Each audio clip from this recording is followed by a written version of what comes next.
Let me tell you something. Parliament wasn't ready. We were not ready. And honestly, South Africa is still trying to recover because Uket Matlala, guys, walked in and started dropping bombshells like he was auditioning for a reality show, from 500,000 rands in Woolies bags to jaw-dropping allegations about Ubheki Cele. Today's tea, guys, it is scorching hot. Hi fam, welcome to Pop Culture Daily News. Ninjani ibethuna ngenxa yexesha. South Africa is shaking because Ket Matlala walked into parliament like he was entering a reality show reunion. Reunion kukhutshwa izgaqa, and he started spilling everything. No filter, no fear. Pure chaos in Jekha. Let's get into it. So, if you've been living under the rock, Ket Matlala comes to testify before the committees that's investigating corruption in the police world. And from the moment he opened his mouth, it was giving, I've been waiting for this moment. He started telling MPs that he allegedly gave Bheki Cele, yes, the former police minister himself, 500,000 rand, that's 500,000 in cash. No EFT, no check, cash in bags. Not just any bags, guys, in Woolworths bags, nohal. I mean, who needs a bank when you've got Woolies, betuna? Hayi kuphilwa emovini, efilimini apha kumandi koBheki Cele counting cash eva ngathi he's a bank teller. I gave him money twice. Yeah. How much did you give him, the first one and the second one? I gave him 300,000, and then on the second occasion I gave him 200,000. Okay. Uzozibuza, why did Ubheki Cele get this money? Well, he claims that Ucele had helped him, not the other way around, as Ubheki Cele was saying. He was helping him allegedly by easing police pressure on him. So he would do his shenanigans and the police would act like they don't see anything. Also, he would help him to return his confiscated firearms from the police, and then he would stop certain police teams from harassing him. So Cele was like a bodyguard ka Matlala, basically on a payroll ka Matlala. Yo waze wangena emhadini uBheki Cele, umgodi ke phofu azigrumbele wona. Cele is the same person who previously denied knowing this man like that. But Uket was like, no sir, you know me and you know me very well. Now, here's where it gets extra spicy. Matlala basically said Cele lied under oath when he denied being close to him. He said that under oath, and now you are saying he's the one who came with the information, the opposite of what he told us.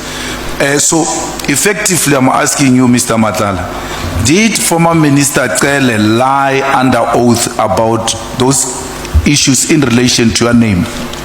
Yes, he lied under oath. Thank you. He even says that there were moments when he had to drive uBheki Cele nomfazi wakhe somewhere because uCele allegedly asked for a transport. uCele kaze bemncuva, ebeyincuvist that he wants to transport. It's not like, do you think Ucele doesn't have a car, but he wanted to be driven around from someone you're not friends with? Make it make sense. But guys, the old men in parliament think we are really stupid as South Africans, that they can just get away with anything. Do you remember Ucele was asked why he phoned Uket in prison so many times? Ella Klego wanted to plead with Uket not to snitch on him, probably, guys. Waxoka under oath and said because they were supposed to meet. Njani, when you know that he is in prison. Hayi ziyakhala ke ngoku, ziyakhala straight. Ziyakhala azinanda ubambelela. I cannot stress this enough, guys. Ian Mangaza, every time I think about it or I imagine it. Umatlala said one of the cash deliveries was literally done using a Woolies shopping bag. I cannot get over that. Woolies bags are so durable, ne as Kauka's tin is tangible. At this point, I'm convinced Woolworths needs to sponsor this committee, like hashtag the bag of choice for South African corruption. Hey. when we are having the names on top is because they are wrong that we see. Gerald Cele, for instance, when you see the link between Gerald Cele and Vusmutket Matlala, it's because there's some racketeering that is happening. Gerald Cele sends Vus Matlala an account number, account details. Vus Matlala deposit money into a private account, not Cele's account, someone else's account. He puts money into that account and he sends a proof to Cele. Cele acknowledged the receipt of that. And then there's other further communication. That's why I'm saying the communication between them is not about the arrest date. It's a communication we see dating back to 2024. There's criminality there that you need to investigate. Who was this money for? Now we're going to that bank account to see whether this money moved by Vus into that account, did it end with that account or did it move from that account back to Cele somehow? That's why there's a target there. So it's not a target of appointment per se, but it's the name because of that line. We even wrote a communication dating back to December 2024. Yes. So it is not the number of calls that was spoken about in the media. It's what we picked up as we're investigating. Matlala says that after he gave the money, everything was smooth sailing until he refused to pay. Then that's where his problems started. So all these crimes, the corruption, the drugs, everything that is wrong in South Africa was enabled by a whole minister of police together with other ministers. Uyatsho South Africa, iyachai ANC kaMandela. Ma South Africa mahle, whose story are you believing? Is Ket Matlala exposing the system? Or is it just a man fighting back in the wildest way possible? Please drop your thoughts in the comments because this drama is far from over. Don't forget to like, subscribe, and hit the bell so that you do not miss the next cup of tea.